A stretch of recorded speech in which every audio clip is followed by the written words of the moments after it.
welcome, welcome. It is time for Minecraft Mondays. And today we're going to be... Ow! First we're going to be killing the skeleton. That was a little bit of a surprise. No, you get back here. You die. Okay, back to the original plan. We're actually going to be doing something a little bit different today because we are going to be hanging out in the main community area. More specifically, we're going to be continuing a little bit of a project that I have been working on for a bit.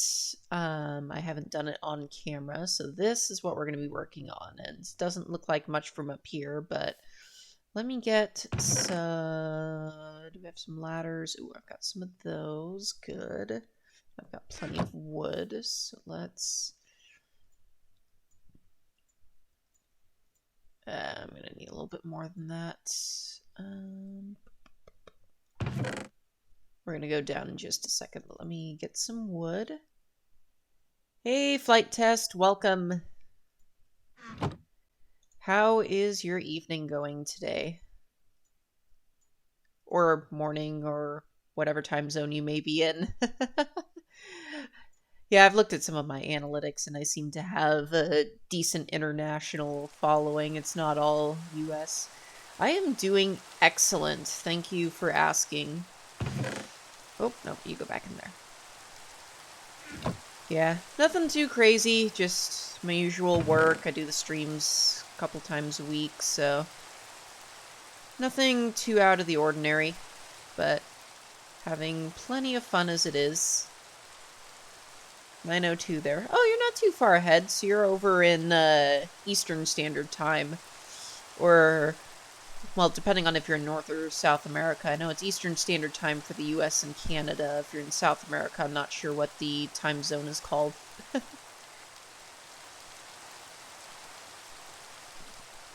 yep. Do I have enough? Yes, I do.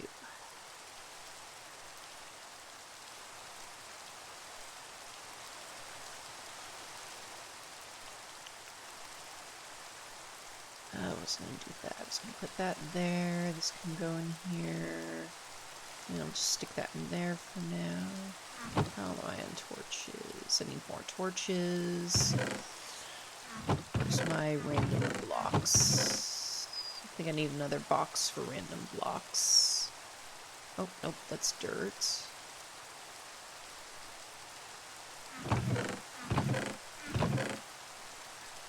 Dirt can go here.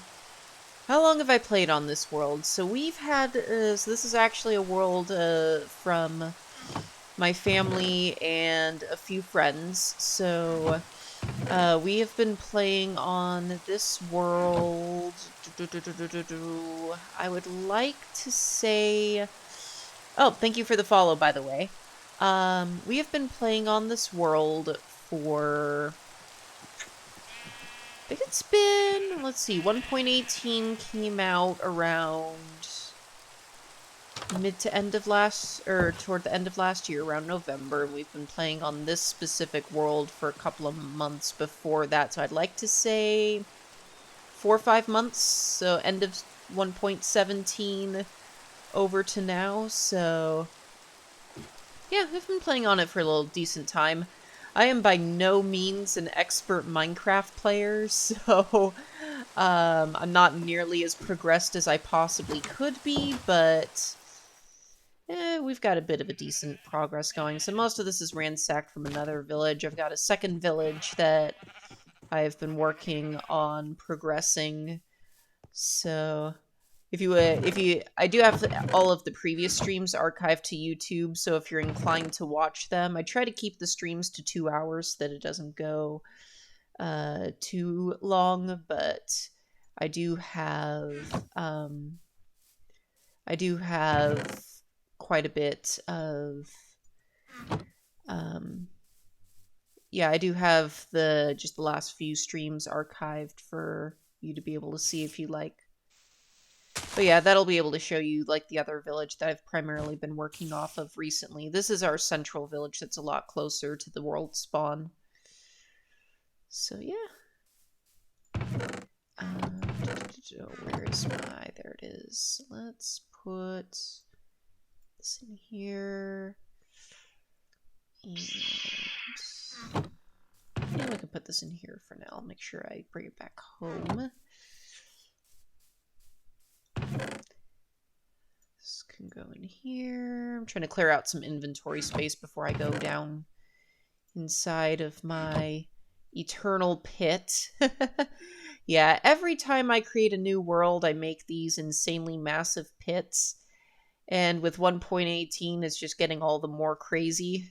Let me see. Let's just throw these chests down here somewhere. So that can go there, that can go there, and we're good.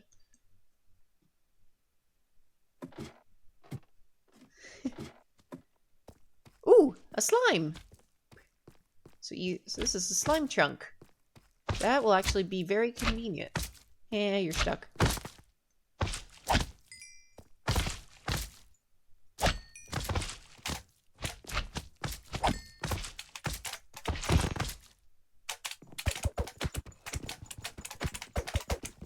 Are you guys just stronger or something? You didn't used to be. I used to be able to one-punch these guys, but apparently they changed that or something. I don't know. That is really interesting. But I've got slime balls now. Oh, that is a massive pain. Oh, I can only imagine how irritating that would be.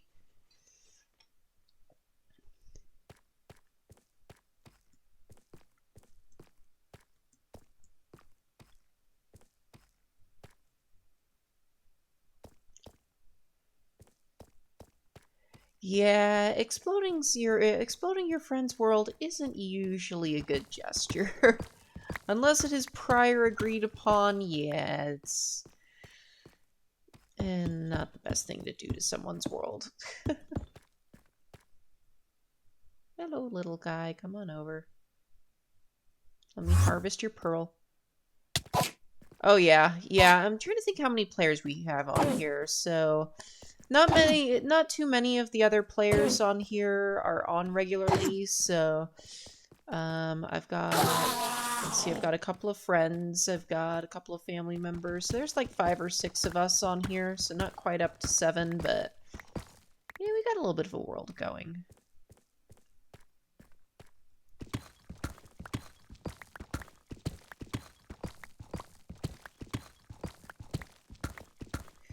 Yeah, so a little bit of background on this pit, other than the fact that it's something I do on just about every world.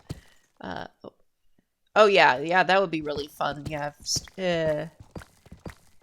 yeah. Maybe or maybe not. Try to keep the same person, just depending on how forgiving you are or how much you trust that they won't do the same thing over again.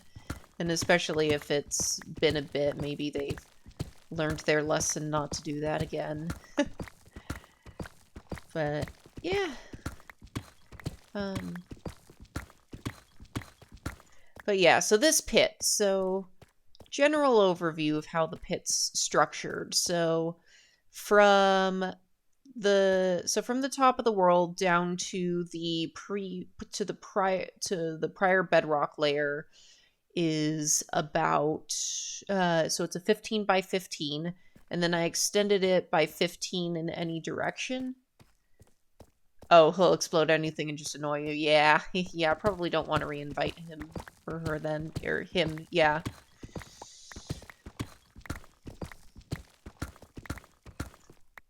Him, yeah.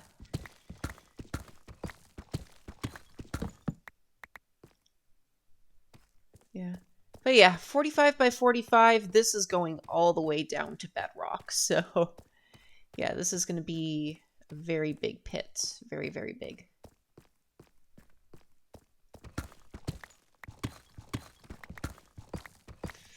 Yeah. Try to vary up the theme of the stream a little bit. So, like, this time it's mostly just going to be trying to get the pit extended. What Minecraft player hasn't built a big hole? Yeah, that's true.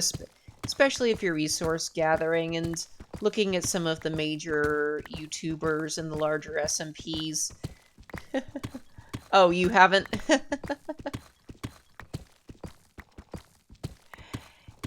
Yeah, it really depends on what you're trying to do. Like, one of the reasons I'm trying to do this giant pit is I kind of have a general mega project I'm trying to do. Oh, longest you've kept the world is 2 months. Yeah. Some people keep their worlds for a while, some people don't. Like me, sometimes I will uh upgrade the world after having it for an update, and then I'll just update it to get the new terrain, but they did a really good job with the most recent update trying to make it where you don't have to get a completely new world. It's pretty nice the way they did it, where they'll just upgrade everything below and around so that you don't have to completely start fresh. You can actually operate off of your existing world, which is what seems to be their intent.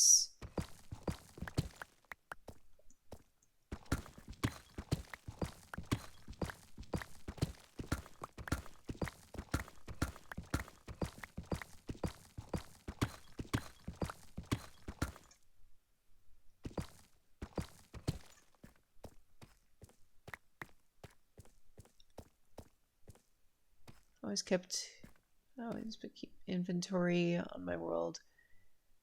Oh, yeah. Yeah, that's always the worst. You fall into a pit, fall into lava, then you lose everything. That's one of the most frustrating things, especially if you have quite a bit of gear on you. Yeah, I've had my share of losing things, but I tend to persevere through it. I've gotten better about not dying all the time. That took me a while to do, but yeah, you lose a lot of stuff, and yeah, it could be frustrating to come back to a world after you've made a lot of progress and then you lose it. Especially if the damage wasn't your fault.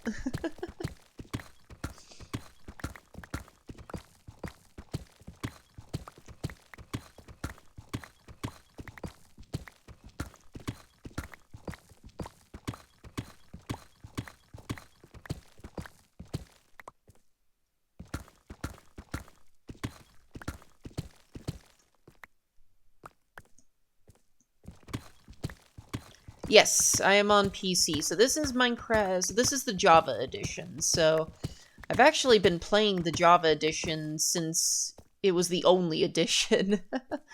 Yeah, I started playing back on what was it? It was like beta 1.5. Yeah, PS4 is pretty solid. Yeah, especially because they made the feature parity with all of the Bedrock like C versions of the game. So, yeah, I personally like Java just because it's got some specific features in it that are not available on the Bedrock editions. Plus, most of my friends and family and everyone that play on Minecraft are on the Java edition, because some of them I purchased it for them, some of them it was just some of them they just happened to get that version before the Bedrock edition was even available. Plus, for me, I am the absolute worst. Oh, yeah. Yeah, you don't like mouse and keyboard. Yeah, I'm the complete opposite. I suck at first-person games when using a controller. I just cannot figure out how to properly use a controller for first-person games. Now, if it's like a 2D game, or if it's like something like if it's a platformer like Mario or Crash Bandicoot, anything like that, or racing games. Racing games I typically do with mouse and keyboard, but anything that requires like aiming at anything, I am complete trash at trying to do anything with a controller. But yeah, I've heard from a lot of people that they're better with a controller at it, so yeah, so that would lend better for something like Xbox or PS4 or Nintendo Switch, any of those versions of Minecraft. And then, of course, it also depends on what system you have available. So, like, I've got a $2,000, like, gaming laptop. So, for me, this is my most expensive, um, um, gaming hardware. But for others, yeah, just um, yeah, like the console for a lot of people is their main device. So, I was good with mouse and oh yeah, yeah. Yeah, that's the tough part is getting a pretty strong PC. Thankfully, Minecraft isn't heavily resource intensive. Over the years, they've gotten it pretty optimized, especially compared to what it used to be. But yeah, it's yeah. If you really want to be able to appreciate it, and for that matter, a lot of other games other than Minecraft, then yeah, getting the good hardware is really important.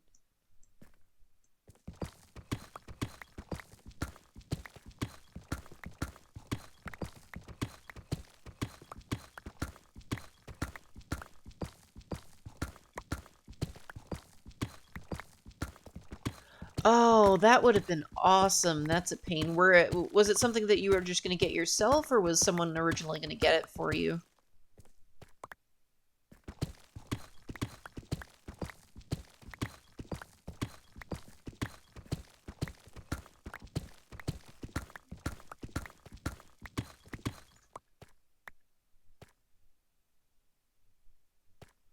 Oh, wow. Yeah, that would have been really amazing, because, yeah, because especially, of course, I wouldn't be able to say directly how old you are, and I try not to ask those kinds of personal details, but yeah, especially, depending on how old you are, the older you get, the more PC becomes important, especially not just for like gaming and stuff like that, but also there's so many important real world uses. Different jobs require having a PC, job applications, college applications. Um, but yeah, if it's fine to ask, then how old are you actually?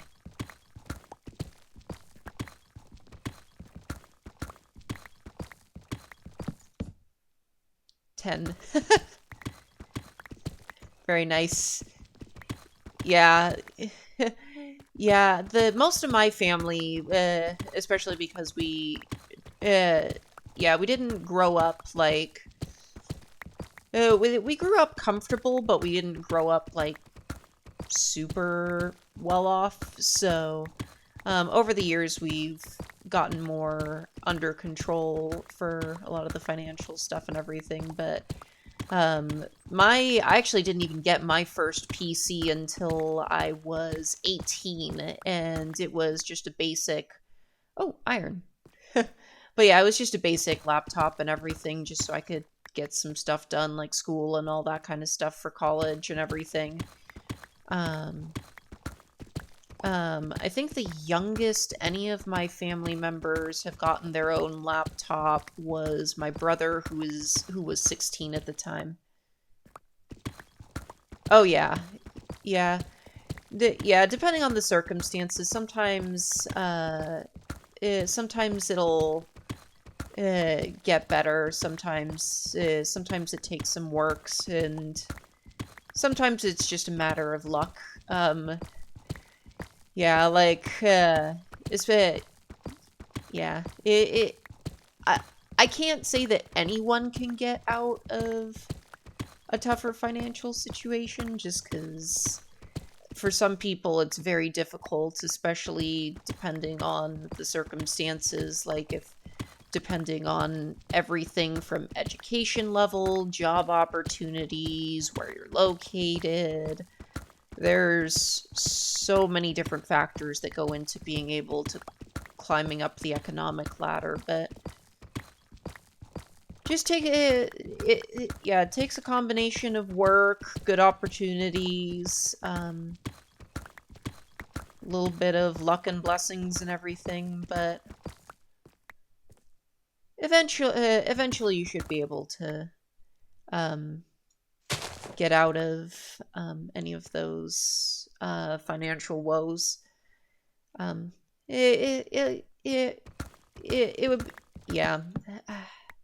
I always hate trying to give like little pep talks just because there's no such thing as a guarantee. Like, like you could be financially like even people who are super financially well off. It's like you could be doing super well and then all of a sudden someone like, I don't know, gets cancer and then you're stuck with hundreds of thousands of dollars of medical debt and then completely breaks someone. So it's not always as simple as, oh, just work hard and do what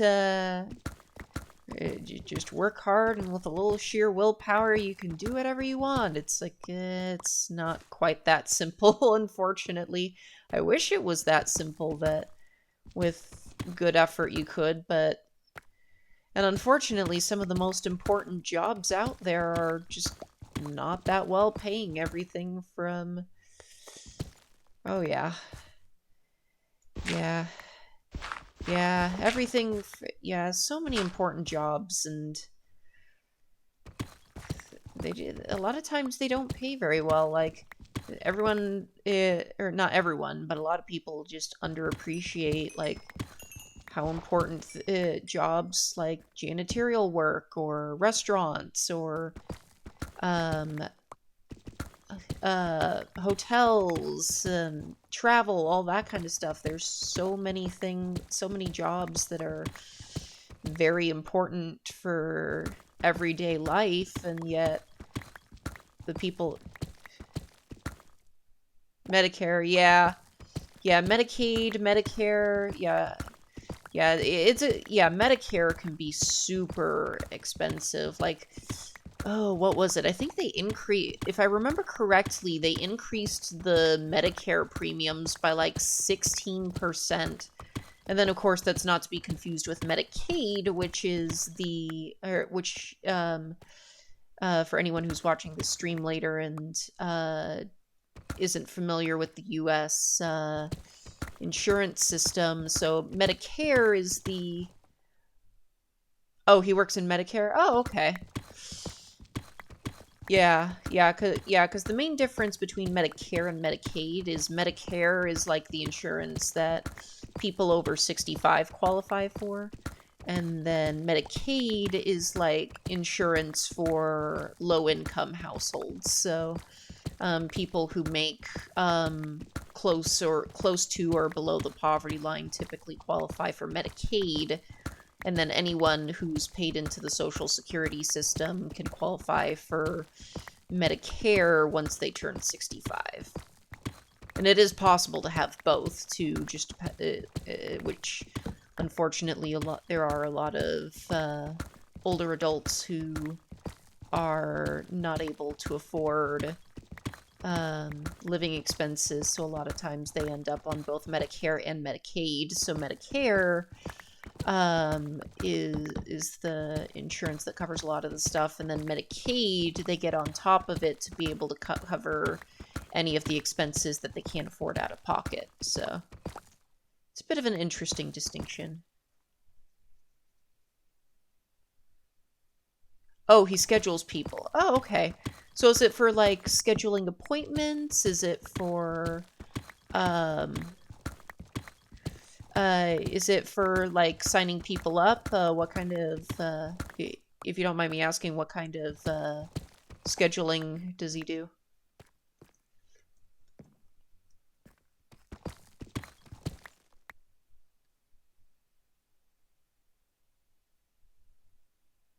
Oh, okay, gotcha.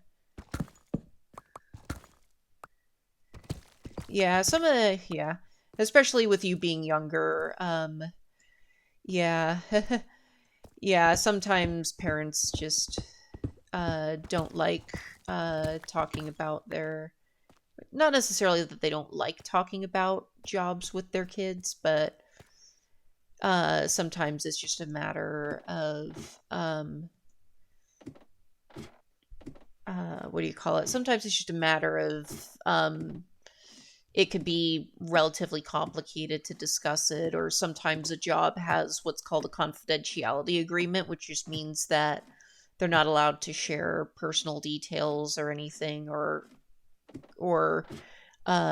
things that only certain people should know for the job. So, um, yeah, so that could be the situation in this case. I don't know for certain, but there's always that possibility.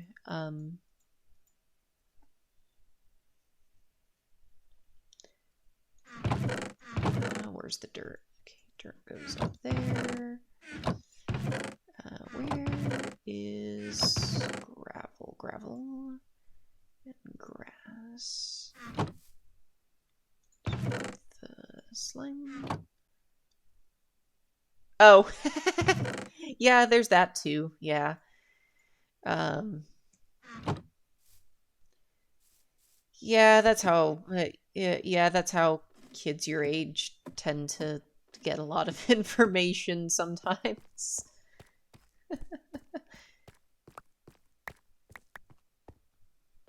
Do I have all the blocks? Yeah, I do.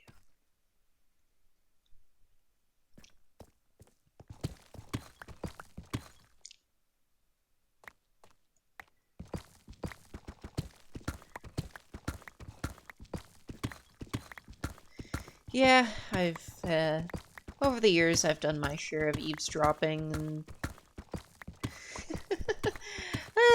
and I'm nearly 27 and I still do it. I try my best not to do it anymore, but curiosity gets the best of me sometimes.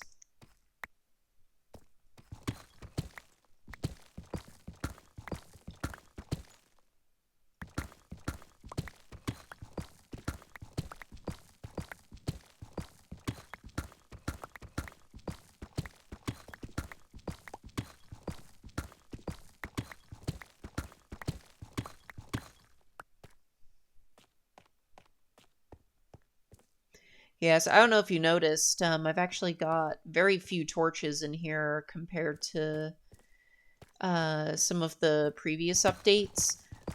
So one of the things that changed in the most recent update, so Caves and Cliffs Part 2, is the fact that you actually don't need as many torches to be able to prevent any of the hostile mobs from spawning. So as of the latest update, they'll only spawn if it's, yeah, it's very nice. As of the latest update, they will only spawn if it's complete darkness, whereas in the previous update, all of the previous updates actually, it was if it was half light, so it could be, so there could be a tiny bit of light, but things could still spawn in with a tiny bit of light, where but they wanted to make it where it was easier to be able to light things up and be able to prevent having to what do you call it,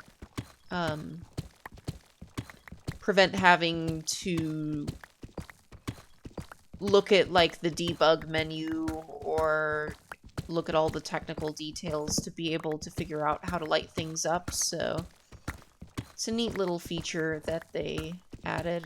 Like you said, it is pretty nice. Makes things a bit easier too. Yep, and we got our little zombie spawner right here, which I'll eventually make it into a little farm, but for now I'm just working on digging things up.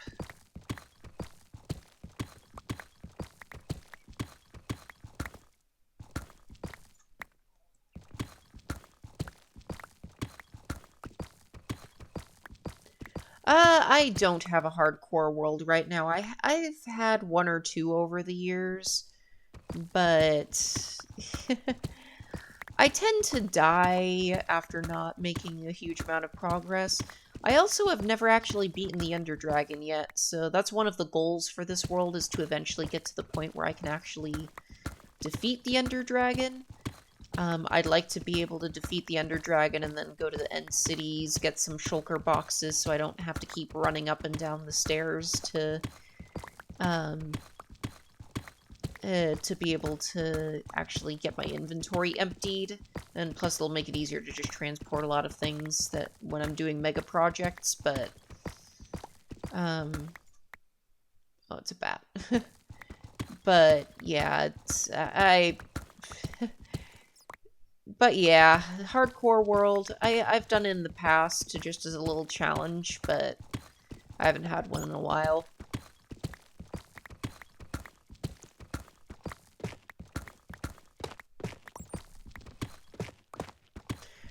So other games I play. So, you'll see, so since you're followed, you'll be able to see, like, the stream notifications. So, the other main game that I play pretty regularly is, World of Warships.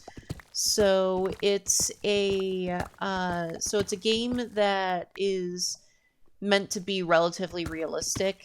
So basically it has a whole bunch of historic ships from like World War One and Two era, and you go out and you have teams of, oh, what is it? It's like, I think it's like 15 people to a team, or like 12, 15, something like that. Oh yeah, you've heard of it. Okay, cool. So you're familiar with that.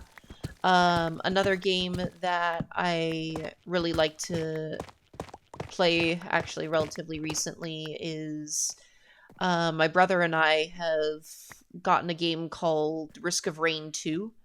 So it's a third-person shooter. Again, it's on the computer, and um, essentially the gameplay is you are on just some random planet, and there's a whole bunch of aliens trying to attack you.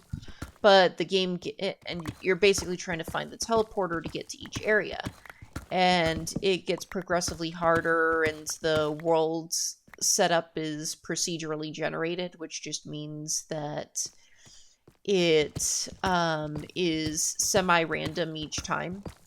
So you might start in a different location, you might have a different teleporter location, the little drop area, like the areas where you can get resources, or not resources, but items and things like that, might be in a different spot.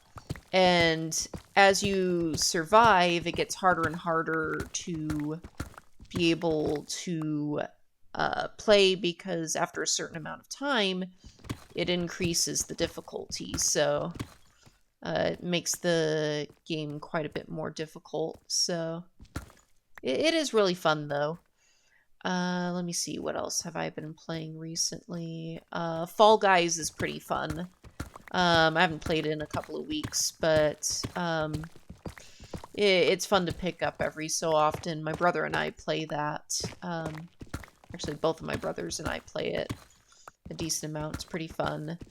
I've recently played Flycorp, which is a game where you have to try to manage flight routes for airplanes. I'm not World of Warships, War Thunder. I've looked into War Thunder, and it's not one that I was super interested when I looked at it. One of the things I really like about World of Warships, because I've played World of Warships and World of Tanks, I'm not very good with World of Tanks, but I am good with World of Warships, because Warships is quite a bit slower paced, so it's easier for me to get my bearings, be able to get an idea for what I'm trying to do without having to keep up with some of the fast-paced nature of some of those war-based games. But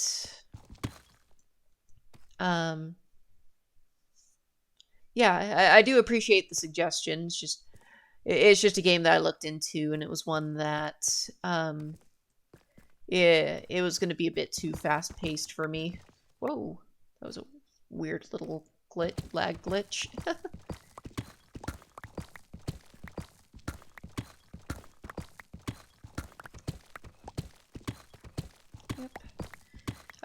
Another, yeah, games I'm looking forward. Oh, yeah, another couple of games that I've been interested in over time.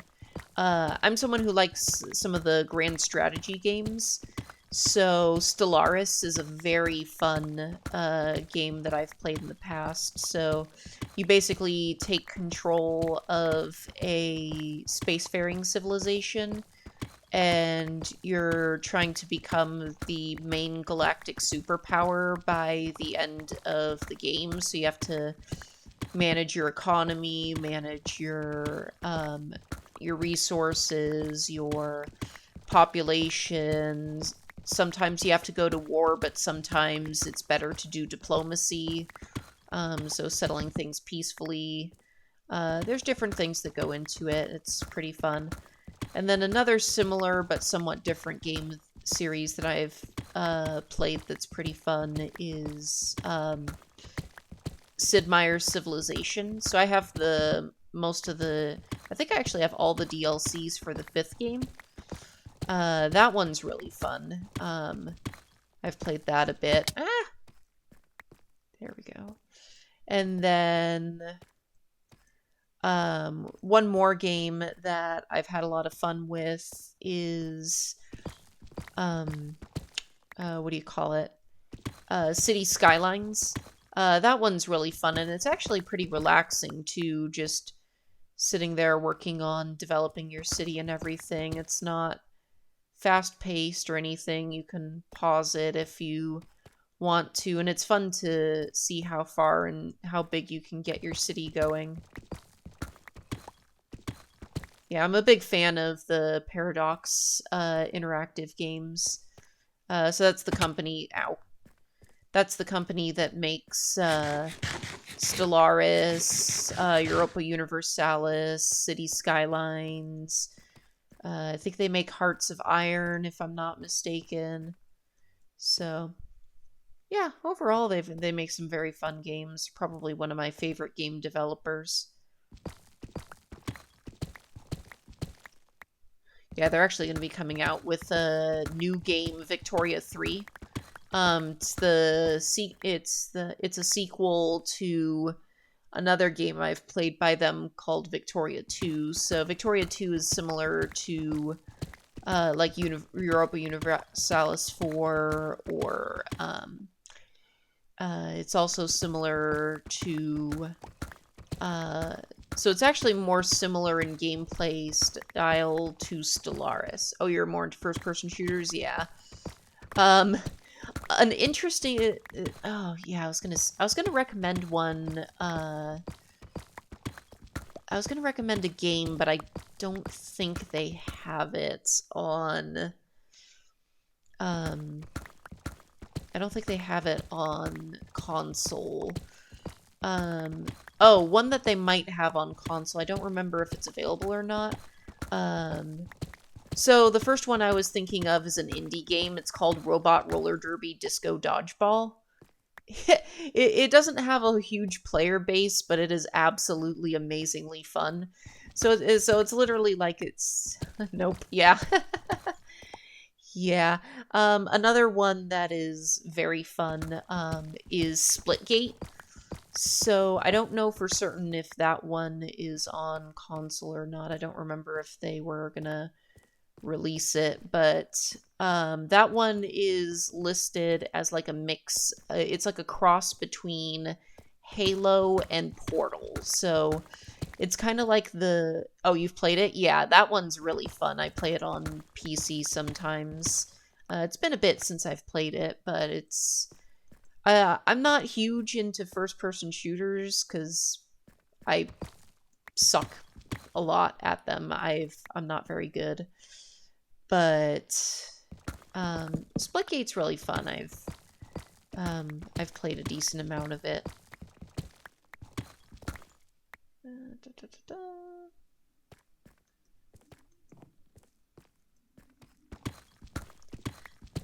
Yeah, let me see. What other first-person shooters am I actually decent at?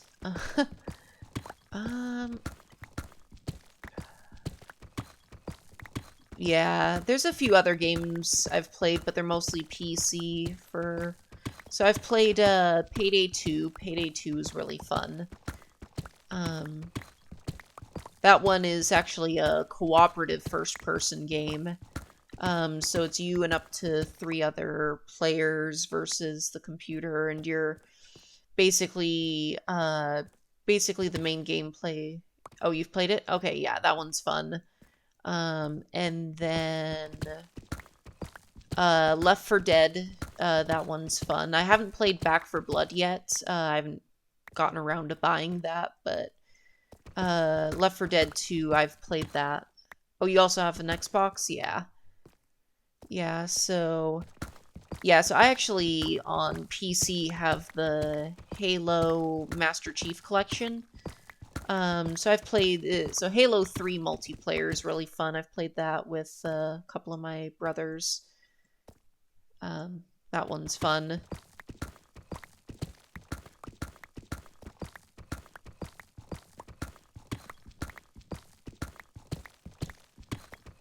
Yeah, but other than those, I'm trying to think if there are any other... I'm trying to think if there's any other first-person games that I've actually played. Or at least games that... well, at least games that I've played more than, like, a tiny bit of. I haven't played Halo Infinite. I installed it and then never played it.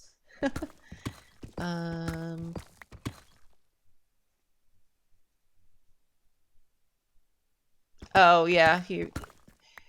Yeah, so in that case, I haven't played them, but do you mostly play like so since you don't like the futuristic ones, do you mostly play like some of the ones like Call of Duty, Gears of War, some of those more present day type ones, or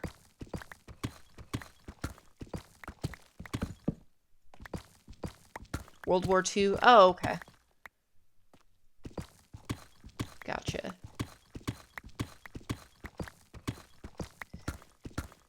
Yeah, I haven't really played any of those. I've tried it on I've tried a couple of them on, like, back when I used to play on friends' consoles, but again, with me and controllers don't go very well, and I don't feel like taking up 50 to 60 gigabytes of space on my computer just for one game that I'm gonna be absolute trash at, so... I play a lot more of the indie games. I know for me, other than like Minecraft and some of the strategy games, racing games are one that I'm really fond of. I've always been fond of those. Oh, are you talking like so got a good one on your VR headset. Are you talking like are you talking the racing games or the,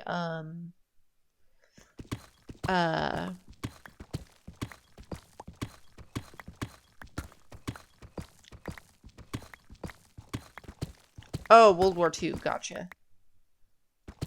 Yeah, I didn't realize they had any of those, World War II games on VR.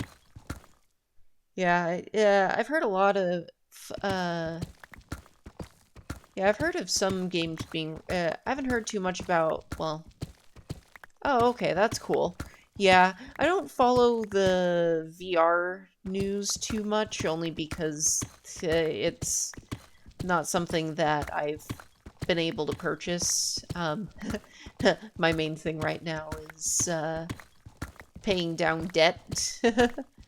Occasionally I'll get some nice things, but yeah, I got some credit card debt I need to pay down first before I try to make a whole bunch more big purchases, but yeah, eventually maybe one day I'll get a VR headset, but it'll probably be for some other games, like Beat Saber is one that I'm interested in getting. I do like some of those music and rhythm games. And then also trying to get I actually have Universe Sandbox on Steam, so that one is absolutely amazing because I like making my own little worlds. Oh, Medal of Honor Above and Beyond. Oh, okay. Yeah, I haven't heard of that one. Um, yeah. Then again, like I said, I haven't really uh paid attention too much to all of the VR games that are available, but yeah, that's pretty interesting. Yeah, my inventory's full again.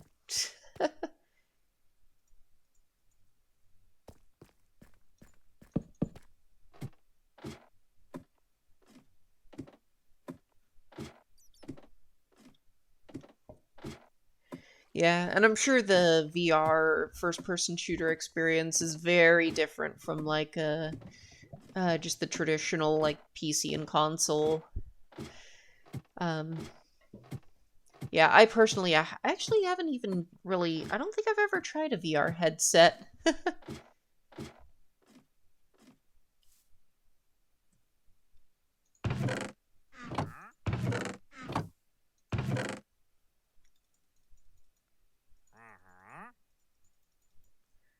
Well, that's full,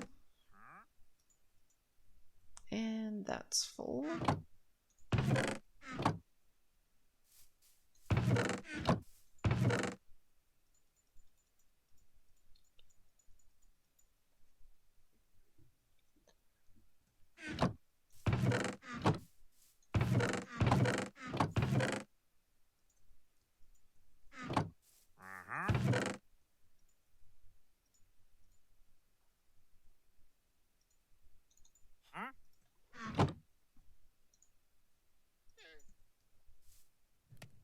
Hello, Mr. Wandering Trader.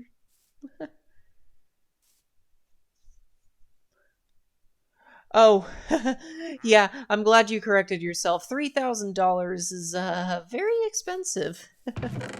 Yeah, that would be yeah, that would definitely be a very expensive headset.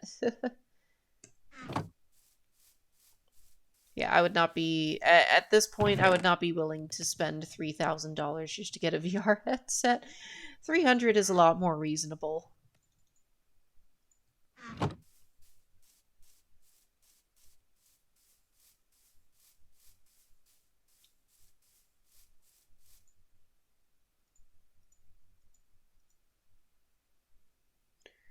It's getting prohibitively expensive.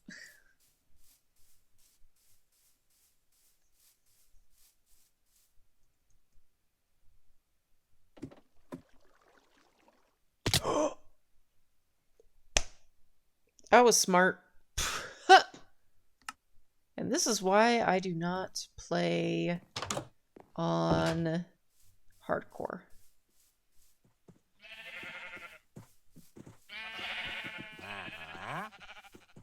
What do you have to offer? Oh, yeah, yeah. I'm absolutely certain that there are $8,500 headsets. Um, yeah, it's insane how expensive some of those can get. I would be really interested in the Microsoft HoloLens. That one's really cool, but they don't even have a consumer version of it available yet. Yeah, it's only available for development right now and for businesses. They're gonna come out with a consumer version eventually, but they haven't gotten that far yet.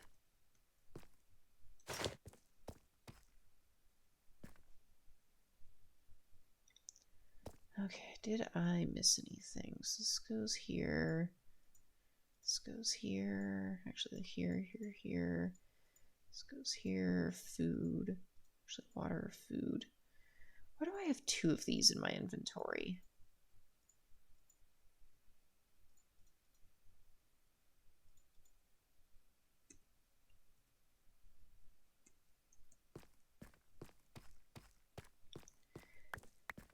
Yeah, some of those headsets. Crazy powerful, but ridiculous how expensive they can be.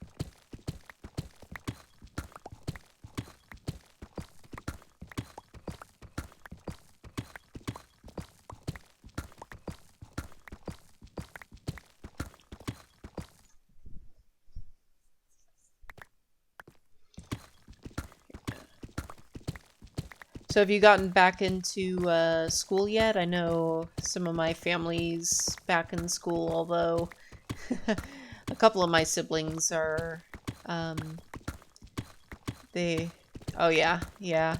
Are you in person right now, or are you doing remote? I know a couple of my siblings are doing remote right now because a couple of their teachers actually got exposed to COVID recently, so they're having to do school from home right now. They'll be back in person next week, but they had to quarantine. Oh, good. Yeah, it's always a lot better to... Unfortunately, learning from home can be a lot more difficult. I personally did a lot of... Um, I was homeschooled until I was in 5th grade. So I learned a lot of doing the self-teaching and everything, but masks aren't... Oh, yeah, that I've always found irritating, that they don't require masks, because, yeah, given how we still haven't gotten to the point of getting COVID under control, I mean, if we can get to where COVID's under control and it's not as deadly and we can live with it the same way that we live with the flu, then we might be okay without masks, but so many people have been dying and getting sick and everything from COVID. It's really sad how dangerous it is and just how little some people care, but that's just me. I know other people have different views on masks. It's not, yeah, I know they started requiring them in the schools again just recently over where we're at, but, it wasn't required for a while, but, at least I personally wear, my mask when I do things like go to the store and things like that. That way, not just so I can protect myself, but also so I can protect other people, because, like, if I get sick or anything like that, I really don't want to accidentally spread something to someone, so it's not just a matter of taking care of yourself, it's also taking care of other people, just in case you might have it and you're contagious and you don't know you have it. Oh, wow. Well, then again, you mentioned that you were 10, so, I know the CDC hasn't fully allowed, people your age to be able to get the vaccine just yet. All the more reason they should be requiring masks, but that's my thing. Yeah.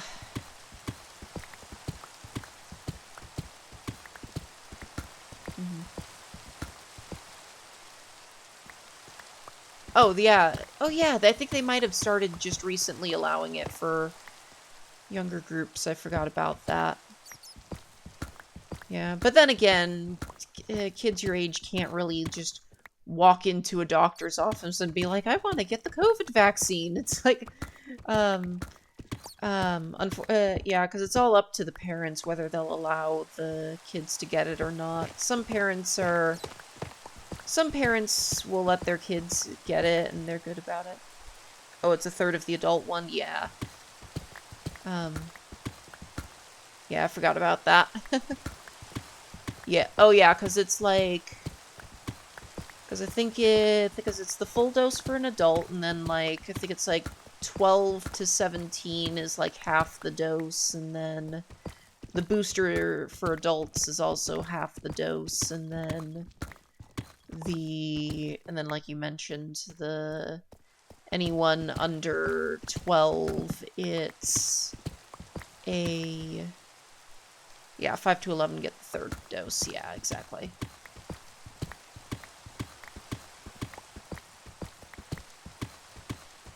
Yeah. Well, I'm definitely glad that you're well read on some of the current news and everything. It's a really good thing for your age to be able to keep up to date, and then also making sure reading like a variety of news sources, just you can get all different sides on things. Some places can be not so accurate. Some people are accurate, but even if it's not fully accurate, like looking at if you look at like 3 or 4 different sources and they're all saying the same thing, usually it means they're pretty accurate. The other thing you can do too to make sure that news sources are accurate as well is doing research to look at what are called primary sources.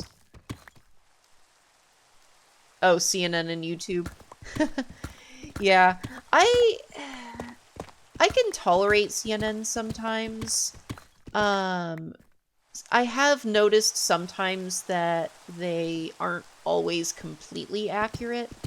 They're they're accurate enough that if they say the same thing as a few other places, I'll read them just to get some more details, but there have been some cases where they just come out with a random story and it's like, I don't see this information anywhere else.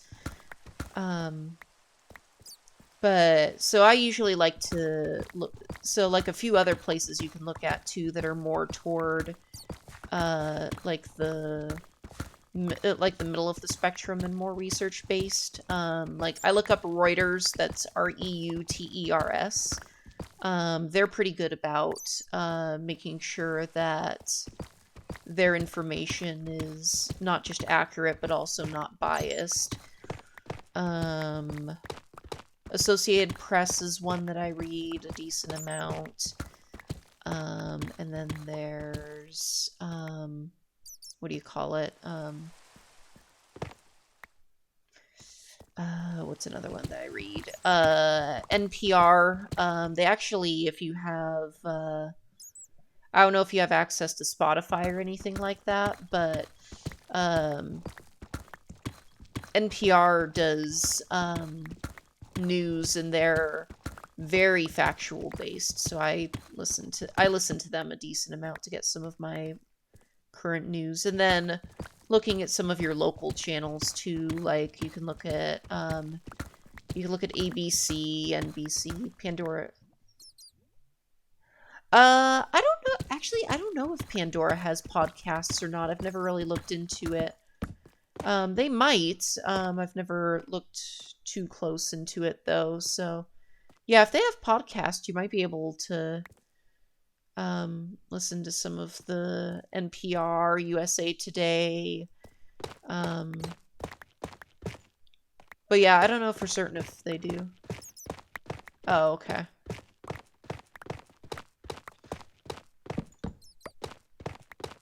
Yeah, I know some of those services are age restricted. Like, I don't know what the age limit is for Spotify, if that's accessible for under 13 or not, because I know a lot of those services, you have to be 13 to be able to sign up for an account with them just because of COPPA, which is um it's a what do you call it? It's a US law that basically requires certain privacy protections for people under the age of 13, so a lot of places just won't even let you sign up for an account. But yeah, you're not too far off. It'll come by faster than you think. Yeah, as you get older, things tend to fly by faster and faster.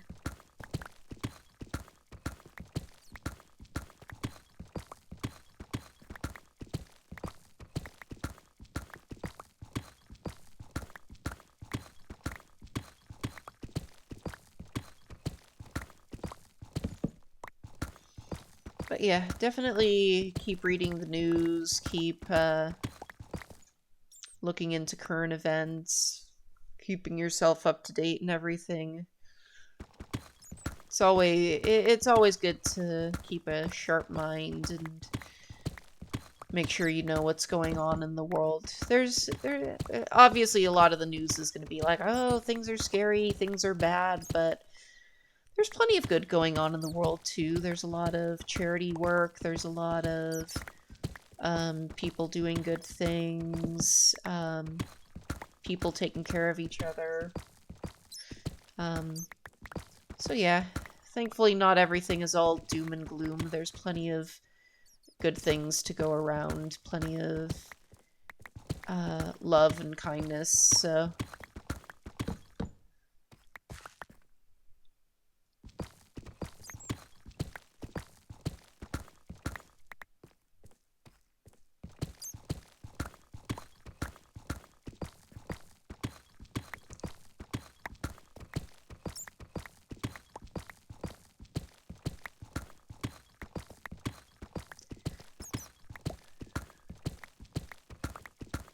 Yeah, so other than video games, do I like geography? Yes, it is one of the few areas of social studies that I actually am pretty interested in. I like being able to um, look at how unique all of the different areas of the world are, the different countries. I like looking into the different cultures for each country, um, how different people view the world, um, how different cultures operate in each area, different things like that. So, yeah, I could definitely say geography's pretty nice.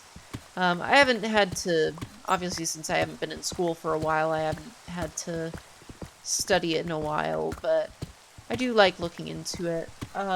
One, yeah, if you like it, yeah, if you're into YouTube, one YouTuber that you might want to look at that does a lot of, geography-based videos is, they're called General Knowledge. Um, it's a really cool YouTube channel. They do a lot of stuff about geography and, uh, social studies and things like that.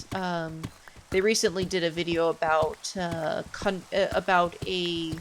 new country that's going to be popping up in about 5 years from now. Um, so they were giving like some of the background details of that area of the world, why there's going to be another country, um, all that kind of stuff.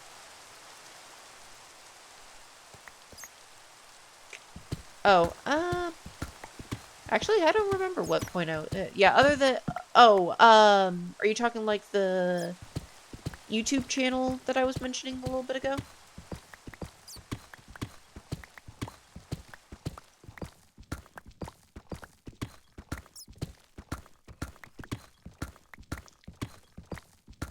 No, yeah, I'm not sure then.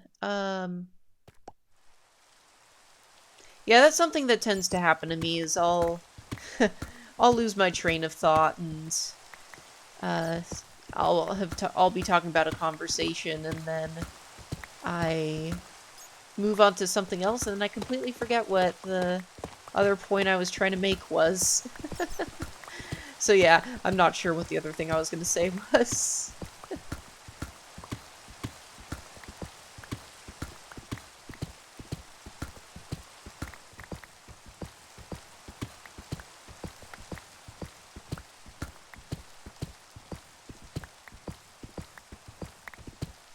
Oh, you know what? Yeah, now I remember because I think it was right around the time where the message popped up about the geography. I was gonna ask you, what kind of stuff do you do for fun other than video games? So, like for me, um, I do a decent amount of reading, but I also like playing a lot of board games. So, I actually have a Monopoly collection where I have 50 different variations of Monopoly. So, yeah, it's pretty interesting to hear from people like what kind of things they do for fun. I know video games is really popular, especially since obviously you're watching a video game on Twitch, but um, I'm always curious what kind of other things people like to do.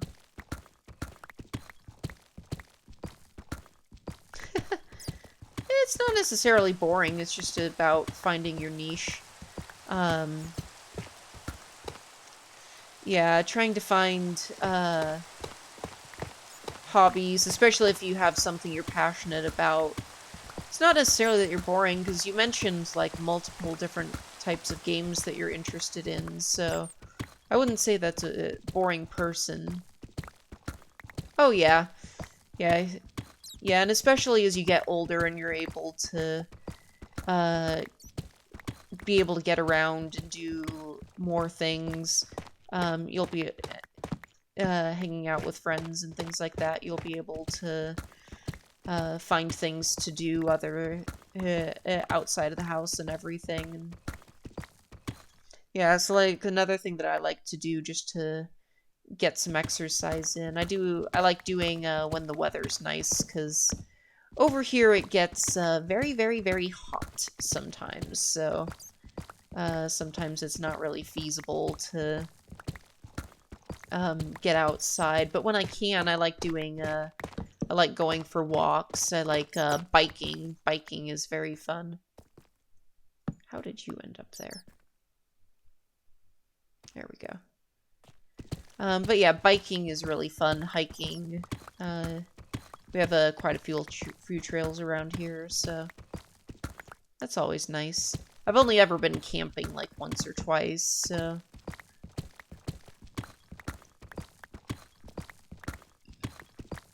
But yeah.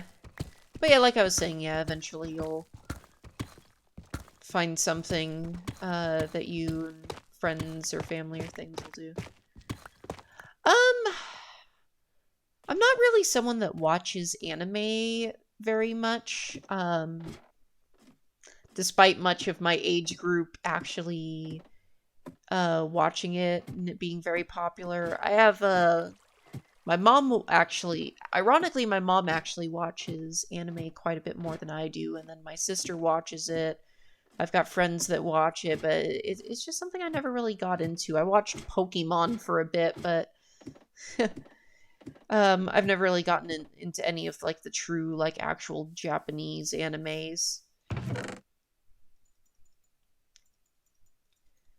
So like for example, I have family members that have watched some of the ones like Demon Slayer. My sister's into what do you call it? I can't think of what it's called. Fairy Tale. That's one that she's into. Oh, you don't watch much? Yeah.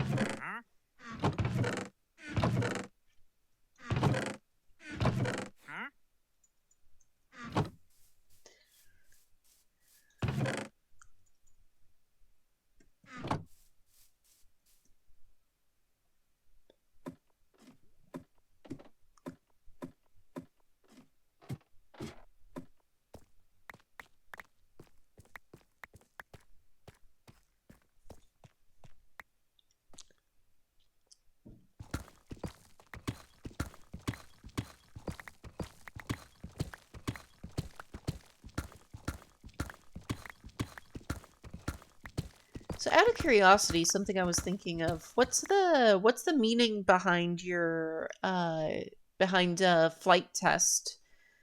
Um, do you do a lot do you like doing a lot of those like flight simulators or things like that, or where'd you get the idea for the username?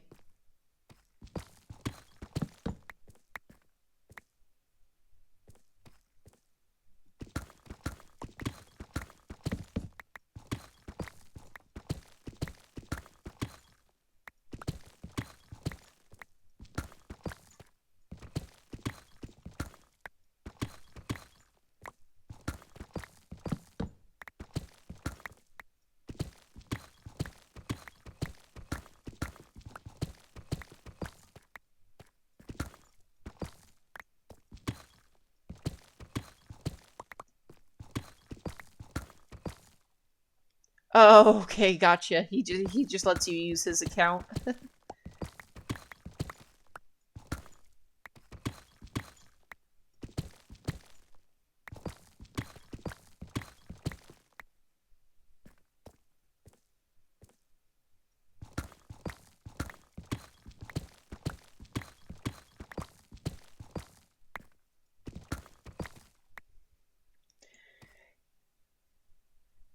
Oh, okay, gotcha.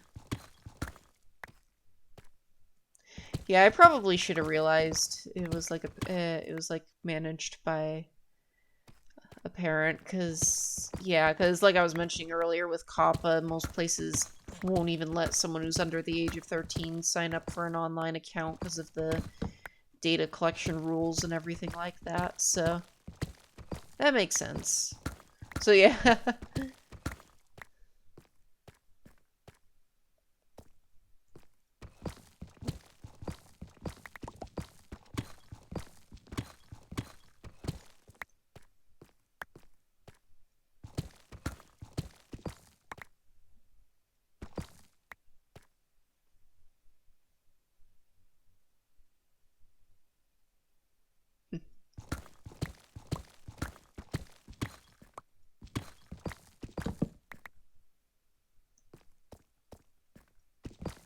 Yeah, not sure what word you were trying to type in. I think autocorrect might have messed it up. Um, yeah, oh, planes. Yeah. Yeah, yeah. It's pretty interesting. Have you so I don't know if it has support for VR or if you have the game to be able to play it. Have you heard of Microsoft Flight Simulator? Yeah, that would be an interesting one if you're into planes. It's actually a pretty popular game. Yeah. Yeah, that one's I've heard is pretty popular. That one's actually been out for a very long time. That one, I don't know if it was out before I was born, but pretty close to it. um, yeah, that one's been around since like, oh, I think it's been around since like before Windows 95. So that would have been like, I think it's, yeah, it might actually, I'd have to look it up again. I think Microsoft Flight Simulator in one way or another has been out since like even before I was born. And that's saying something.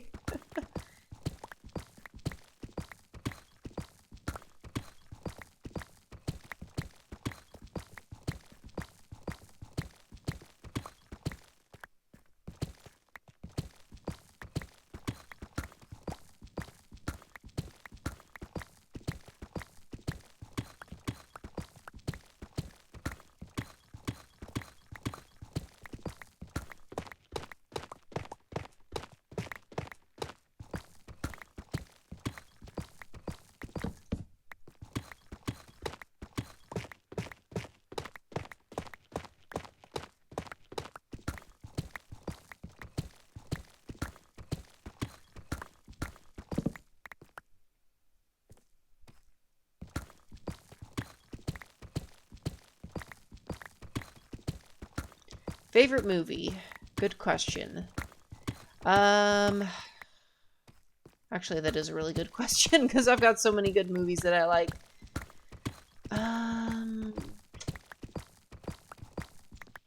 Hmm. That is a very good question.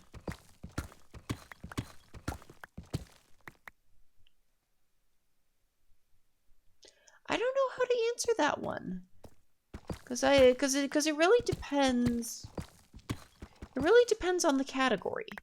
So if it's like a movie series, I'm really into the Marvel movies. I've actually seen all of the Marvel movies and actually the Disney Plus shows for that matter as well in the Marvel Cinematic Universe.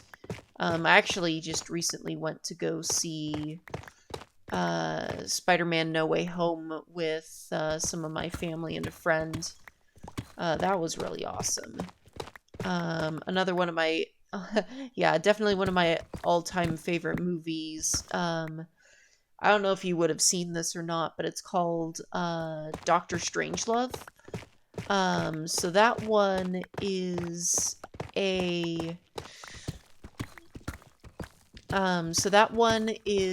a movie. No? So Doctor Strangelove is a movie that was written during the Cold War. And it was directed by Stanley Kubrick, and it's about a Russian doomsday device where the U.S. It's basically a movie where the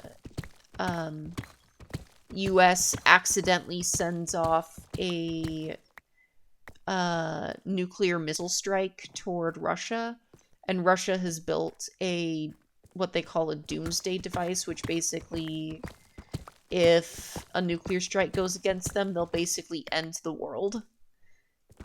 And it's got a lot of dark British humor in it, and it's absolutely hilarious. It's a very old movie, but it's definitely worth a watch.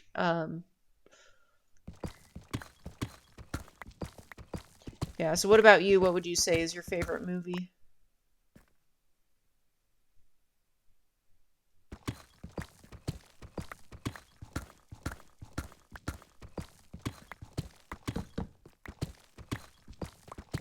Oh yeah, Back to the Future is a good series. I've actually seen all three of them. Um, it was interesting because when they had so if you look closely at the um, if you look closely in I think it was the first movie or so one of the movies, whichever one he actually goes to the future. Because I think the original one he was going to the past, so I think it was the second one he went to the future. I don't remember for certain, but um, if you look closely at um, the date, um, the date where they went to the future is actually now in the past. So it's interesting actually looking and seeing like some of the things that have actually been created that they predicted, and also some of the things that never came. Hey Rainer, welcome. Yeah, I was just chatting with the flight test. We were talking about our favorite movies. 1984, 2015. Yeah. 2015 sounds about right. Yeah, because I remember there being like news articles about all the things that were predicted in Back to the Future and how um uh like some of the things that were created that were in the movie, some of the things that were created that weren't in the movie, some of the things that were not created that were in the movie, and it was a really interesting read.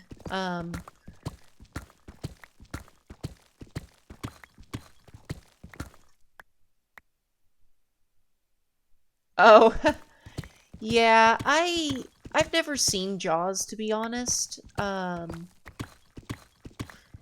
it's really interesting how Jaws basically put a fear of sharks into so many people. Statistically speaking, more people die from vending machines than die from sharks every year, and that is an actual statistic. Um, I think it was like, I think it's like, um, on average, one person or so a year dies from a shark attack. Whereas 2 people per year die from vending machines. Oh yeah, Star Trek, yeah, they definitely came up with a lot of interesting ideas for technology, and yeah, like you said, definitely a lot of it has been uh created in real life at this point. Oh yeah, coconuts. Yeah, I am very curious what the statistics are for death by coconuts. I have to, yeah, that would be something interesting to look up. I haven't actually seen like the Census Bureau statistics on that one, but then again, looking internationally too, that would be something interesting to look up.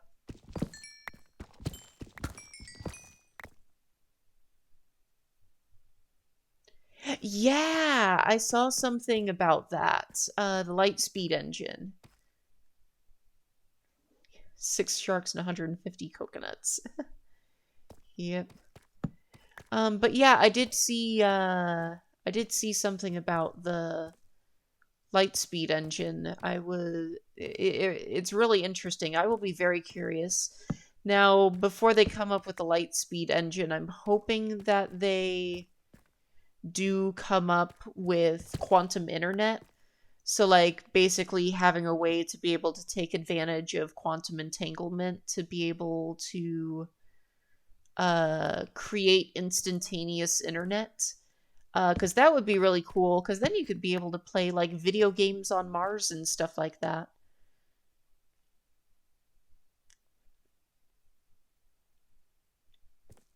Yeah, that'll be... Yeah, if they can actually pull that off, that'll be insane. Now, of course, how they would be able to make it where people from one area and another would communicate, dealing with time dilation, but I know it's supposed to be similar to the idea of the Alcubierre drive, where um, it's supposed to be able to mitigate the effects of time dilation, but...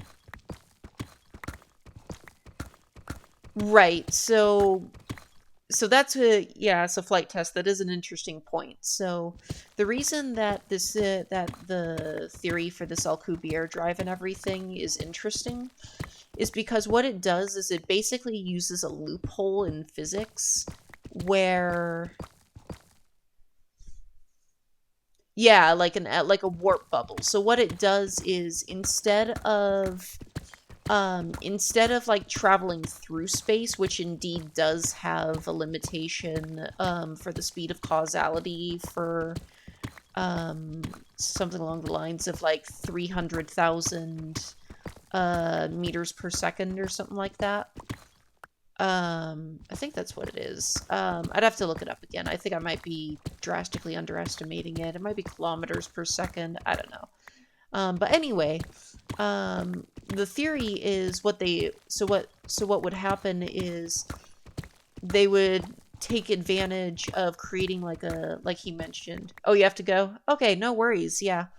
So yeah, next time you want to watch, I do this on a regular schedule every Monday, at the same time from 7 to 9 Mountain Standard Time. So since you're 2 hours ahead right now, at least, it would be 9 to 11 your time. But yeah, definitely hop on, and then on Fridays at the same time I do World of Warship, so if you want to watch that, you can join for that as well. So yeah, definitely take a peek sometimes, and hope to see you soon.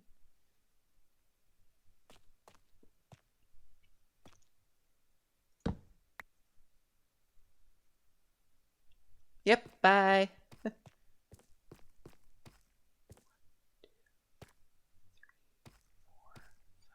6, 7, okay.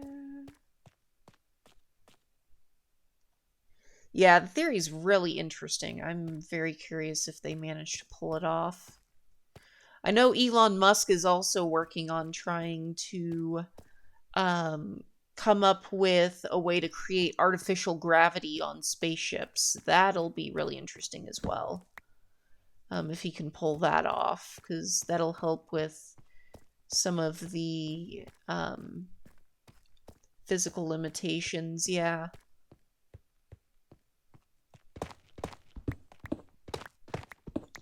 Yeah, it's really interesting, some of the scientific advances that these companies are pulling off, but unfortunately it's sad that we're basically trying to escape. At this point, we're basically just trying to escape the Earth before it goes bad, not necessarily fix the problems that already exist. But yeah,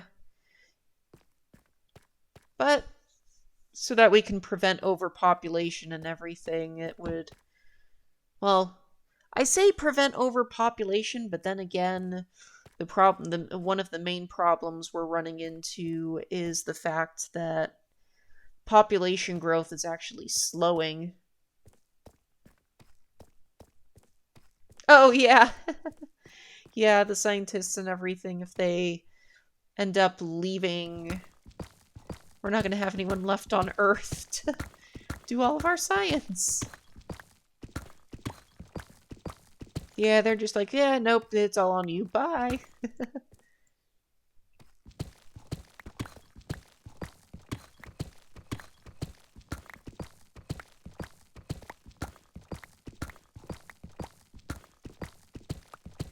Yeah.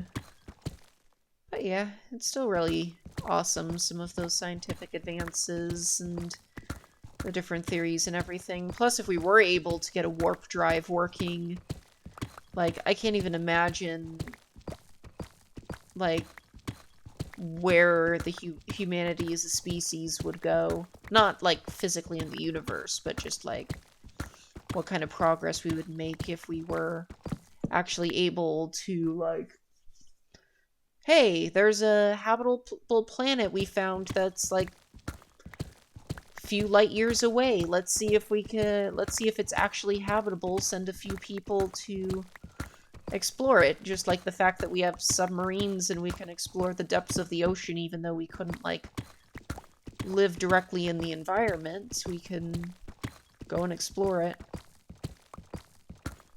Oh yeah, like, if we could explore the nearest galaxies, that would be insane. Now, what would be interesting is, like, what would be the effects of,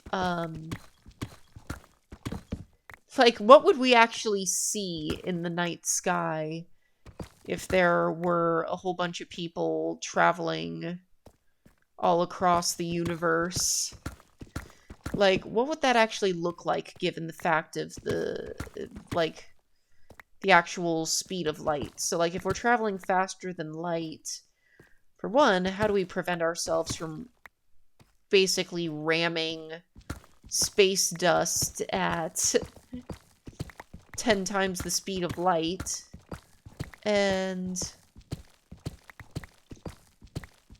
even if we can avoid that, like, yeah, so many different things that we would have to look into, but it would be very interesting. And of course, we'd probably send some space probes and things like that.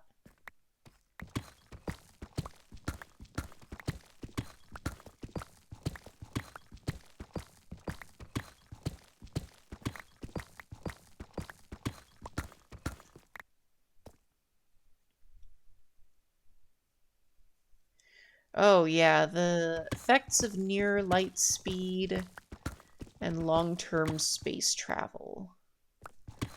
Oof, that's an interesting question, because for one, let's hope and pray that that warp bubble doesn't end up in, well, I guess the whole point of the warp bubble is so that you don't have to really accelerate, so that would prevent, like, millions of G-forces being exerted on your body. Last thing we need is, hey, let's go space travel. And then you finally get to space travel, and it's like, oh, we've got a red gooey mush in the seat of the spaceship. That would not be very pleasant. It would be very, very gruesome. Um, but yeah, for like physical effects, space radiation, bone loss, all that kind of stuff. Yeah, I'm very curious what some of those effects would be.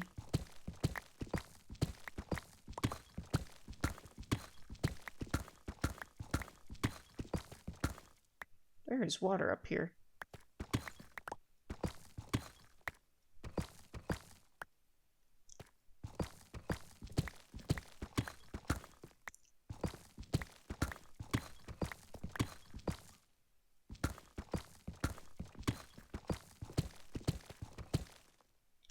And my inventory's full again. Glad I didn't pick up the iron.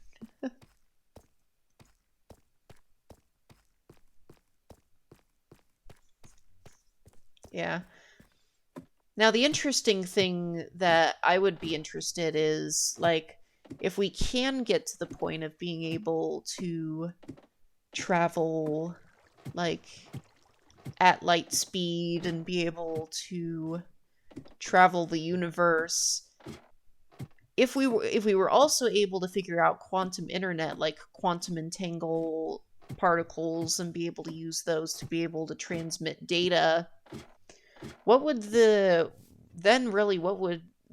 biggest implications be? Because it would be very interesting to be able to, like, what do you call it, communicate, but it would also be very interesting to be able to, if it was like, for example, if you have a quantum entangled pair, and you're able to use that for internet, like manipulate the spins on one side and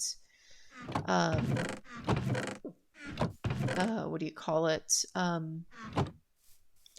read what the spin values are on the other side, then what I would be interested to see is, would that quantum entangled pair be readable from within the warp bubble? That would be a very interesting, very, very interesting thing to see.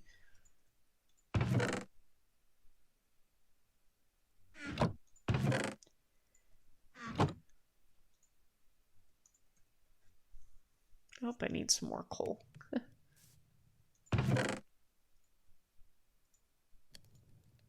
Definitely need some more coal.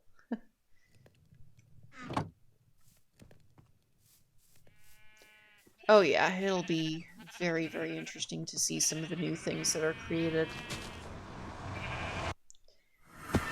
Yeah, it's crazy how far we've come with technology, and for that matter, how little we've come with social skills. Like sociology and everything, being able to interact without fighting and going to war and having disagreements so bad that people want to kill each other. Oh yeah, politics. It's like, people really, can we just, like, can we do things without, like, wanting to get at each other's throats? I mean, it's like, maybe someday we'll get to that point. I don't know if that day is going to be anytime soon.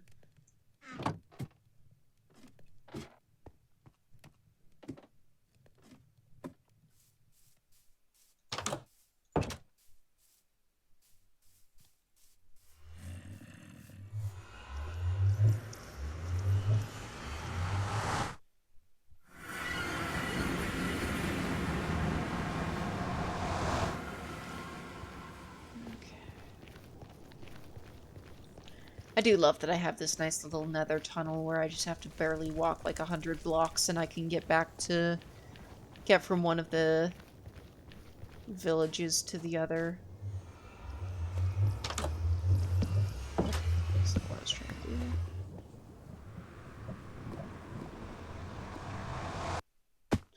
Hey, Riftmaster, how's it going?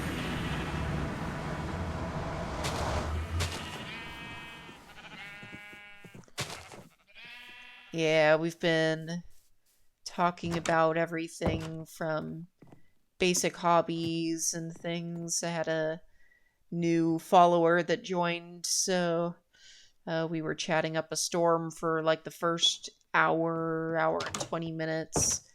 And then we had Rainer join, and he's been what do you call it? We've been chatting about like some of the new space theories and some of the things that they're working on, and so any topics you want to talk about.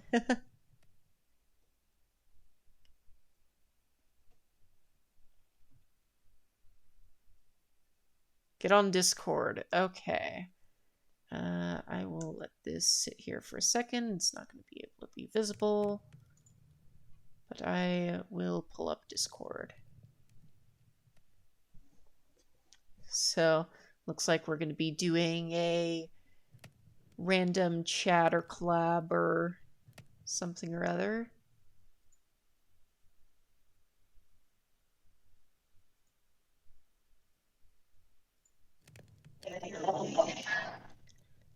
Hey.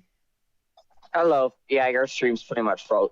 Like, your stream's fine. It's just I'm on a walk, so it's like not loading. Oh, okay. Gotcha. Yep, so this is special guest star Riftmaster Gaming, aka James. Did you have my stream open during your stream? No, I didn't. Why? Oh, so then I had a concurrent viewer for like my whole entire Overwatch stream. Oh, nice. Yeah, I wasn't sure or not. Yep. Oh, Yeah, and I've my had some week consistent viewership, so still got my Rainer week too. came in, Uh-huh. and I don't know why they said it. Why they said it had it had scuffs on it. It's in perfect condition. It's literally brand new condition. Nice. There's no dirt, no scuffs, no scratches. There's no discoloration. The cords are in perfect condition. Everything is in perfect, and it had the original boxing. So I already knew I was getting the original boxing. The only thing it didn't come with was the controllers. Mm-hmm. So what I'm wondering is, A, why did these people, whoever decided to give it to Goodwill, why did they give it to Goodwill when they could have resold it for who knows how much money? And B, like, the price I got it at, these are not even in that good condition at Bookman's. It's literally like next time you get to Coven, like over the summer or something when I bring it. I really want to show you it because it's in perfect condition. Huh. There's only like a little bit of like yellow on the box. That's it.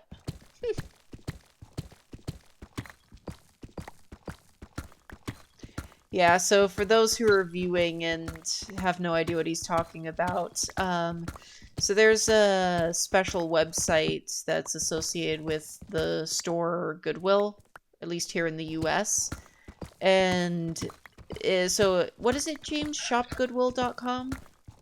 Yeah. Yeah, so basically it's a site where some of the stuff that Goodwill is trying to get rid of, they'll auction it off. So you can find some interesting things on there. So like what he's referring to is he He got basically an almost brand new Wii, complete with the cords and controllers and everything. And Oh, the only thing it didn't come with is the controllers. oh, it didn't come with the controllers. That's the only thing it didn't come with. It came with everything else. Oh, okay. So it came with the cords and everything. So they've got some interesting treasures on there from what he's shown me. So if you're trying to find some of those retro things or just trying to find some interesting stuff at a discount, you can look on that website and do a quick auction and see if you can get some stuff on there. And the tip is wait until it's like 18 minutes or under, then do a bid. Because a lot of times people will forget to try to do a bid when it hits that time, and then you have a higher chance of winning it. Yep.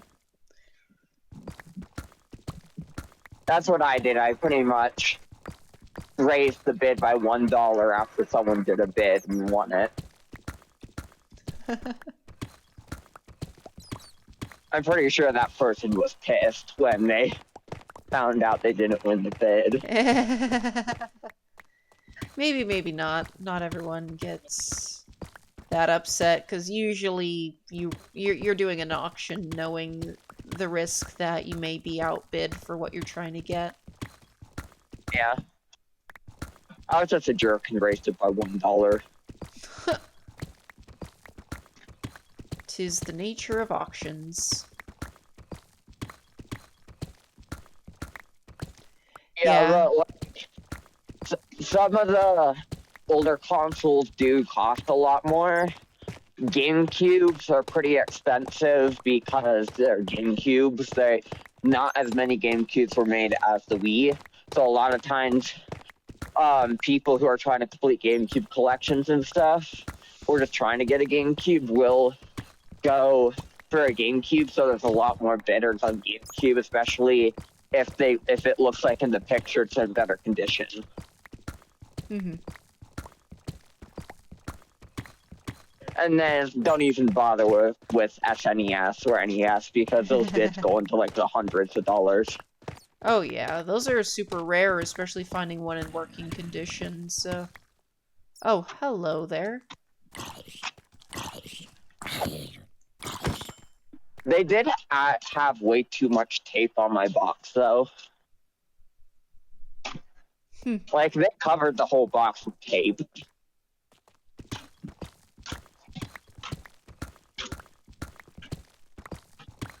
Heading to Walmart right now to get a VGA to HDMI. Or whatever those blue, whatever it's called, the little 3 cords. Oh, RCA. Yeah, be careful with those. I tried to get one at one point. It didn't work very well. Ooh, diamonds! Lots of diamonds. Did you get one at Walmart, or where do you get one? I know I tried They don't really carry them at Walmart. It's gonna be difficult. Well, my Walmart does. Oh, it my does? Walmart does. Yeah. At least my Walmart sells them. Because I went over there in the quartz area once and they sold them. Oh, wow. They even have Walmart branded ones, the On brand. That is interesting. Yeah, and with those it depends on the brand.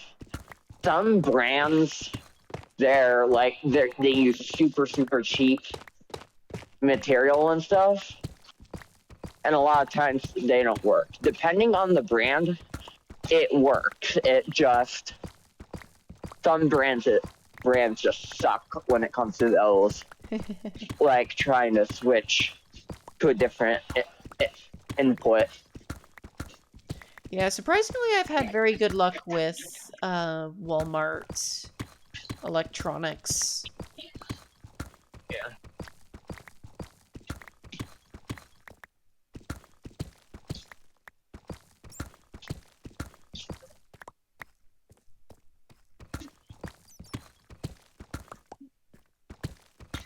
Why did you originally look for do you need one or?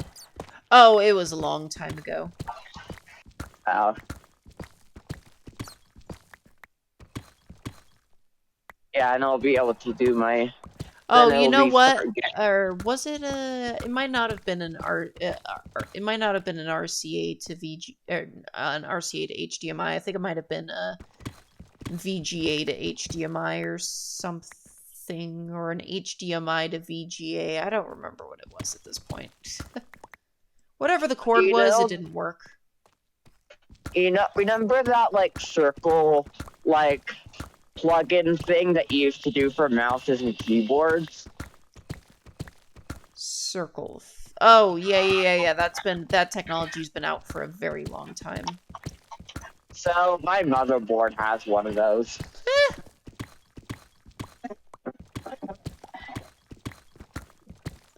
I didn't even know they still had those.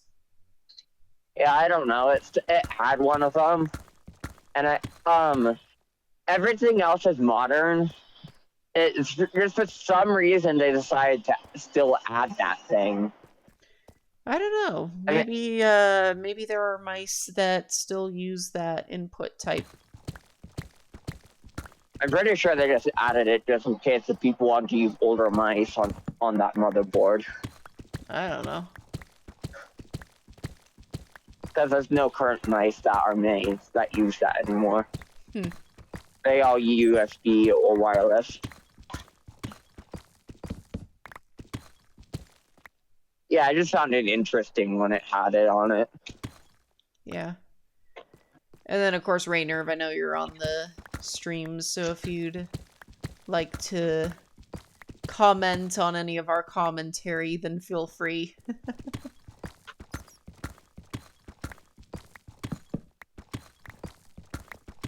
Yeah, since I technically am still doing a stream.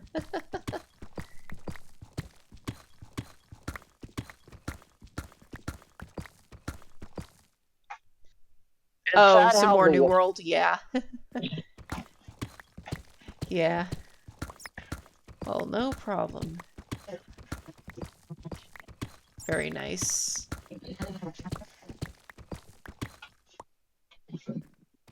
Yeah, you can go ahead, James. Yeah, it's surprising that this Walmart I work at has electronics section and a sports section and a garden section and everything like that, but it doesn't have produce. You know what? It's probably because that's how a lot of the original Walmarts were before they made the super centers.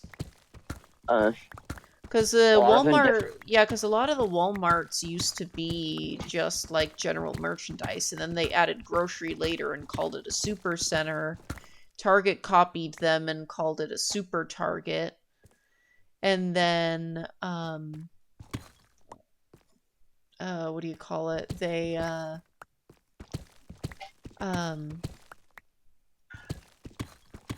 trying to think. And then, of course, the super centers basically became standard. And then Walmart came out with the neighborhood markets, which didn't take off very well. And then they had an even tinier one that they had created at one point. Those were completely gone, but they've still got some of the neighborhood markets, of course. I can't wait until I get my GPU. I'm literally using my credit card for the GPU because. And then just paying it off. Yeah, because if I wait until I have the money, it could be a long time before I have a chance to get a GPU because of how fast they sell out. Yeah. And how far out it takes for them to get restocked. Mm-hmm.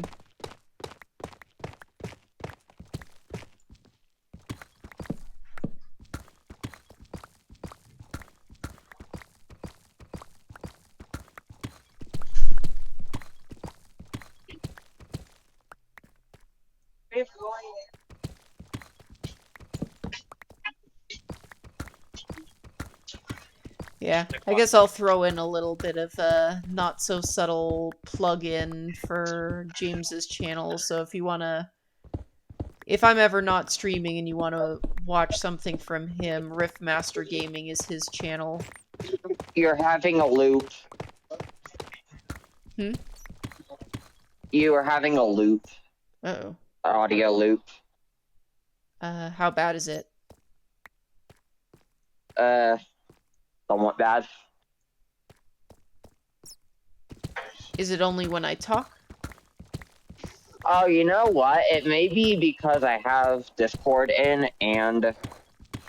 And you have the stream open? Yeah. Good job.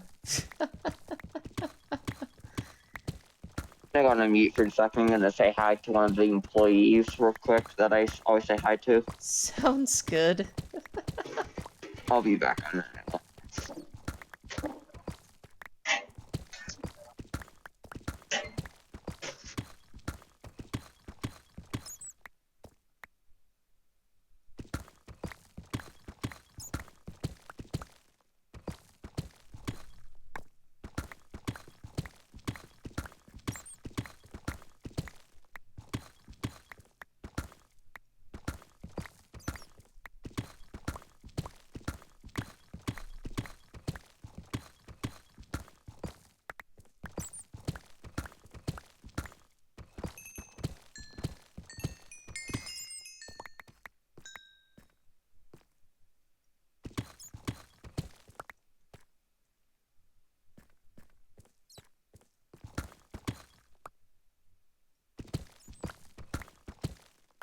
Yeah, Rainer, yeah, the audio loop. Yeah, apparently, like he mentioned, it was because he had both Twitch and Discord open, so it was basically a loop just on his end, because he was basically speaking into Discord, and then he would hear it on his... Oh, inventory's full.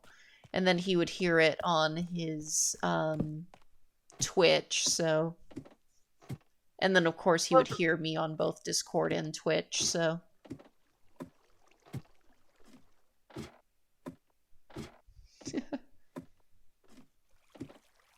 Yeah, there was one point where... Oh,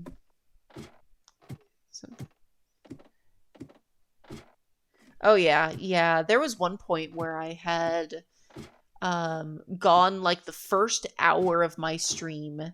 I don't know if it was you that pointed it out or not, but I basically... No, it was Jordan. But I basically went the first half of the stream with no voiceover because I forgot to unmute my mic. That was a nice little snafu I did there.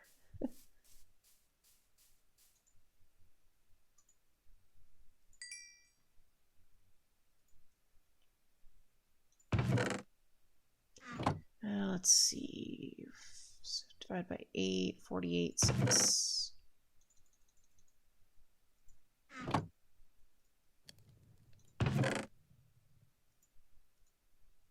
So I'll get you in a moment.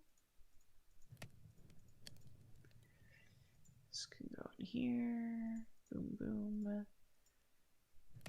Boom.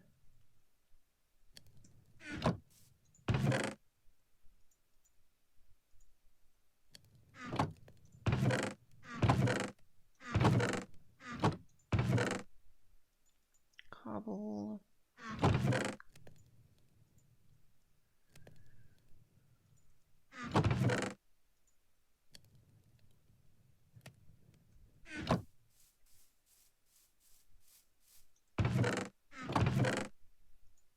So much tough.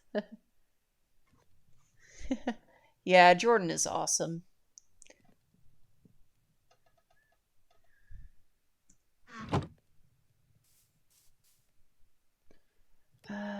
Let's see.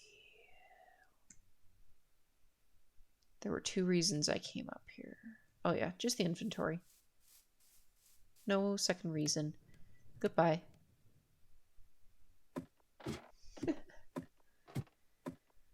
Okay.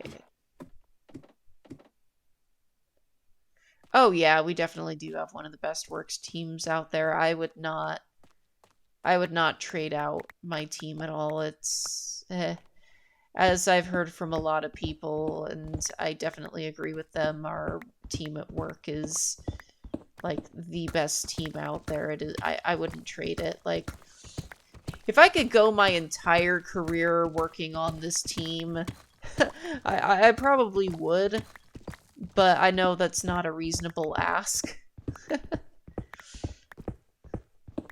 Partially because obviously some people will get old and want to retire, and then of course some people are not going to want to be working on the same project for, I don't know, 40 to 60 years. Some people want to try some new things. Some people will want to meet new people, so definitely not a reasonable, like, assumption to make, but it would, in my case, it would be pretty awesome to not have to get rid of the team.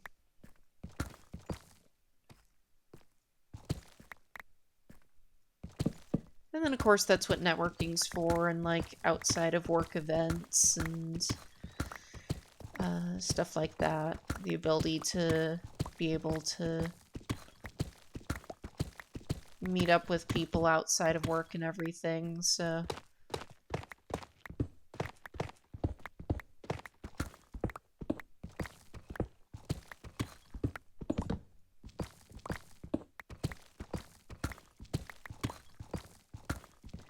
Yep, so once I finish up this layer, I'm gonna go ahead and close out the stream. So this is only gonna take a couple of minutes to complete, so I'll go ahead with the closeout, the ceremonial closeout routine. It's not really ceremonial, but still. Jumping off a cliff. No, I am not going to jump off a cliff. I already did that during the stream. Okay, do it a second time. I don't want to do it a second time. I'm already down to 11 XP because I jumped off a cliff. Make it 1 XP. No. I don't wanna. But anywho, yeah, so hopefully you've had fun watching. If you've made it this far, you're either at the end of the Twitch stream or you somehow decided that you wanted to watch through a 2-hour YouTube video, which I will be very surprised for, but greatly appreciative of. So depending on where you're watching, I'm here on Twitch at twitch.tv/GreatMasterMario. I am available on YouTube as well, so just search up Great Master Mario. Yeah, I just changed the name to Great Master Mario. It was finally available now, so just standard Great Master Mario, same as my Twitch handle. And then you can also find stream announcements on my Twitter, which is at Master Monopoly. So yeah, so we'll get these last few blocks all picked up and then put everything upstairs and put it away, and we will call it an evening. So yep, definitely hope you enjoyed. If you haven't already, make sure you follow or subscribe depending on which platform you're viewing this from. And yep, I think I did my closeout just slightly too early. So we'll have to fill it in just a wee bit. Because I got a few pieces of gravel I gotta pick up, and I guess I got some flint as well. So, yep, let's head... I'll hang out down here. I'll do a little bit during the week, and we'll find something a little more interesting than just digging out, like, 4 or 5 layers of random blocks. So I do need to find something to do with this, spawner right here, so... we'll figure something out for this little guy, because I don't want to destroy it. It'll make a good XP farm. And yeah, so thank you very much. Have a great evening, day, morning, afternoon, whatever you may be watching this in. And I will see you next time. Minecraft Mondays every Monday from 7 to 9. And Worship Friday, 7 to 9, every Friday. Enjoy your evening. Yep, Rainer, you too. Have a great evening.